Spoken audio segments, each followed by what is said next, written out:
of tests now about what we mean by the rule of law in the United States. What we mean when we say a judicial order has standing and that people are subject to it, and if they disobey that order, they're subject to contempt of court. We're going to have tests of whether the rule of law applies to combat in the way that it traditionally has. Across the board, we're going to see just what our legal system in the end is worth in terms of guardrails, protections, and in the end that will come down to our Supreme Court, which will decide a series of key cases and set the framework, certainly for the rest of this administration, but I think for the future going forward. But it's a time in which I think the rule of law is precious to us, because we're seeing situations in which it seems to be abused with enormous consequences for people. People shot in the water helplessly. People thrown out of vehicles, cuffed in the situations you're describing in our cities. So it's a time when that clarity is absolutely necessary, and there is the beginning, thank goodness, of a bipartisan effort to be more serious in looking at exactly what the law says and how everybody, members of the Trump administration included, are subject to it. Well, it certainly appeared, and we're going to get right into it right now, that you had a Secretary of Defense who was bragging on Friday and Saturday about committing war crimes. It's what it certainly read on Saturday and Sunday, and things blew up. You had a Republican senator basically saying, why would Americans care if we were committing war crimes?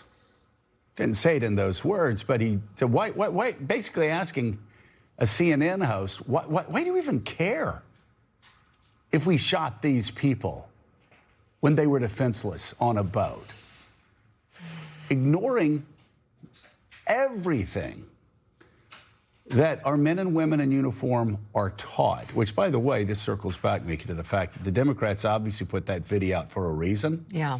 Because they obviously knew what happened on September 2nd. They understand that there were people reporting that war crimes took place. And now that's where we find ourselves, and that's going to be the great debate. President Trump belatedly last night saying he had nothing to do with this.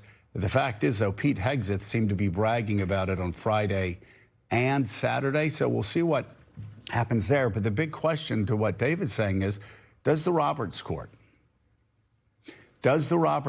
believe what Alexander Hamilton and James Madison said about an independent judiciary? Do they believe that? This is cut and dry for the Roberts Court as they sit back and allow these ambiguities to fester. Do they believe in the rule of law? Do they believe in separation of powers? Do they believe in three separate and equal branches of government? Or are they just going to capitulate and forever make the third branch the weakest branch?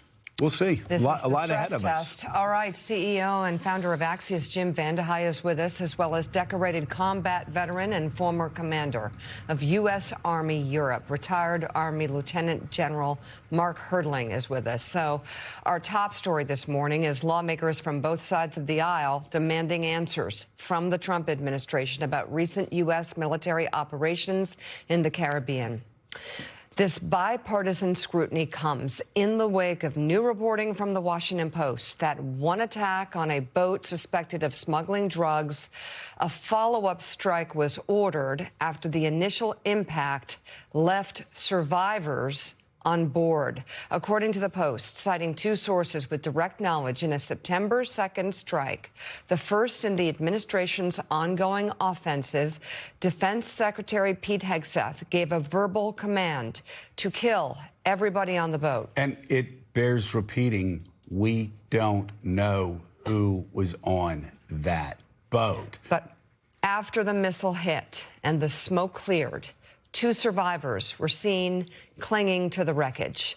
The paper goes on to report that the Special Operations Commander overseeing the attack then ordered a second strike to comply with Hegseth's instructions. By the way, when that strike was ordered, the person ordering that strike knew that was a war crime. It is in the most, and we'll talk to the general in a second. It's been part of international law. It's been part of the laws of war since World War II. They knew that that was an illegal action, that could constitute a war crime. And as the Post